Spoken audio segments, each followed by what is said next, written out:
नमस्कार दोस्तों, शिक्षा मनोविज्ञान में आप सभी का स्वागत है।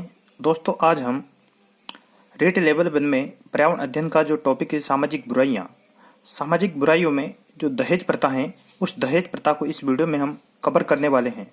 और दोस्तों, वीडियो को देखने के बाद दहेज प्रथा से आने वाला हर एक प्रश्न आप करने में सक्षम होंगे। और दोस्तों, यहाँ से दहेज प्रथा से बनने वाला एक भी क्वेश्चन बाहर नहीं जा सकता। तो आइए दोस्तों, पढ़ते हैं हम दहेज प्रथा के बारे में। तो सबसे पहले पढ़ते हैं हम दहेज क्या होता है। दोस्तों, दहेज क्या होता है?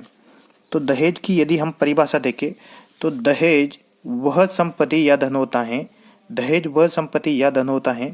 जो विवाह के अवसर पर वधु पक्ष के द्वारा, मतलब लड़की पक्ष के द्वारा वर पक्ष को विवाह की आवश्यक शर्त के रूप में दी जाती है।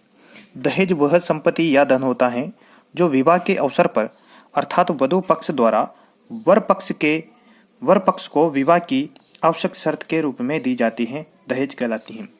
दोस्तों, दहेज प्रथा को रोकने के लिए जो भारत में कानून बनाए गए हैं, वह सबसे इम्पोर्टेंट कानून है दहेज निरोधक कानून 1961। दहेज निरोधक कानून 1961 दहेज प्रथा को रोकने के लिए यह कानून बनाया गया है। तो हमें इसकी डेट याद रखनी है कि यह भारत में कब से लागू हुआ है। 20 मई 1961 दहेज निरोधक कानून कब लागू हुआ?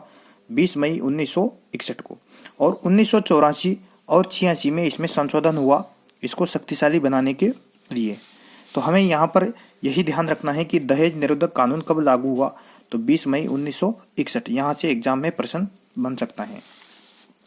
दोस्तों, इस कानून में क्या लिखा हुआ है? इस कानून के तहत न्यायालय अपने ज्ञान के आधार पर या किसी मान्यता प्राप्त कल्याण या संस्था की शिकायत पर कार्रवाई कर सकता है।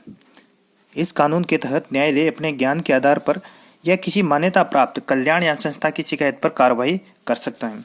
और दोस्तों, इसको गैर जमानती अपराध बनाया गया है ताकि इसकी अच्छे तरीके से जांच हो सके। और जो दोषी होते हैं, दोषी कौन व्यक्ति होते हैं? तो दहेज लेने या देने वाला व्यक्ति, या तो दहेज लेने वाला या फिर दहेज देने वाला, दोनों व्यक्ति दोषी होते हैं। इसके बाद यदि दहेज देने के लिए कोई व्यक्ति प्रेरित करता है तो वह भी इसका दोषी माना जाता है।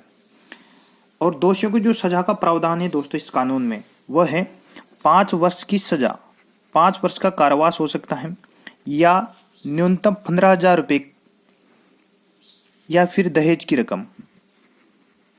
5 वर्ष का कारावास या न्यूनतम 15,000 रुपये या दहेज की रकम, जो भी अधिक हो, का आर्थिक दंड या फिर दोनों सजा।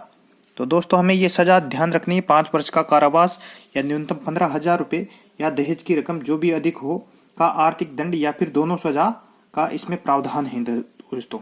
इसके बाद दोस्तों, एक महत्वपूर्ण कानून या अधिनियम और है, वह है घरेलू हिंसा से संरक्षण। महिलाओं को घरेलू जो हिंसा होती है उनसे संरक्षण के लिए एक अधिनियम बनाया गया, घरेलू हिंसा से संरक्षण अधिनियम 2005।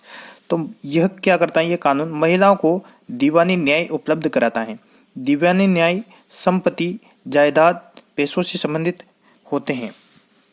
तो घरेलू हिंसा से संरक्षण अधिनियम 2005 महिलाओं को कौन सा न्याय उपलब्ध कराता है? तो यह हमें ध्यान रखना है, दीवानी न्याय। इसके बाद दहेज प्रथा से संबंधित जो प्रावधान है वह है इंडियन पेनल कोड यानी भारतीय दंड संहिता। भारतीय दंड संहिता की धारा 498A, ध्यान रखना है हमें, भारतीय दंड संहिता की धारा 498A। इसमें यह लिखा हुआ है कि यदि पति या ससुराल वाले पत्नी को दहेज के लिए प्रताड़ित करते हैं, यदि पति या ससुराल वाले व्यक्ति पत्नी को दहेज के लिए प्रताड़ित करते हैं, उसको परेशान करते हैं, तो 3 वर्ष की सजा का प्रावधान रखा गया है। तो दोस्तों, 498A धारा में, इंडियन पेनल कोड की 498A धारा में 3 वर्ष की सजा का प्रावधान है। इसके बाद दोस्तों, दहेज प्रथा से संबंधित आर्टिकल भारतीय संविधान में भी हैं। भारतीय संविधान के आर्टिकल 340B की यदि हम बात करें तो यह आर्टिकल दहेज प्रथा से संबंधित है। तो हमें यह भी ध्यान रखनी है कि भारतीय संविधान का कौन सा आर्टिकल दहेज प्रथा से संबंधित है, तो वह है 340B। इसके बाद महिला और पुरुष को बराबर अधिकार देने के लिए राष्ट्रीय महिला आयोग का भी गठन हुआ। और ये राष्ट्रीय महिला आयोग का गठन कब हुआ? तो दोस्तों, राष्ट्रीय महिला आयोग का जो गठन किया गया था 31 जनवरी 1992 को किया गया था। इसके बाद हमें ये ध्यान रखना है कि राजस्थान सरकार द्वारा महिला उत्पीड़न एवं दहेज प्रकरणों की शीघ्र सुनवाई के लिए वर्ष 2013 में अपर न्यायालय स्तर के 5 विशिष्ट न्यायालयों का गठन किया गया। वह न्यायालय निम्न जिलों में स्थित हैं। एक तो है अजमेर, भरतपुर, बीकानेर, उदयपुर, जोधपुर। तो दोस्तों, दहेज प्रथा से संबंधित ये पूरे कानून हो गए। यदि आपको वीडियो पसंद आता है तो लाइक कीजिए, शेयर कीजिए, कमेंट कीजिए, सब्सक्राइब कीजिए हमारे चैनल को जल्दी। धन्यवाद।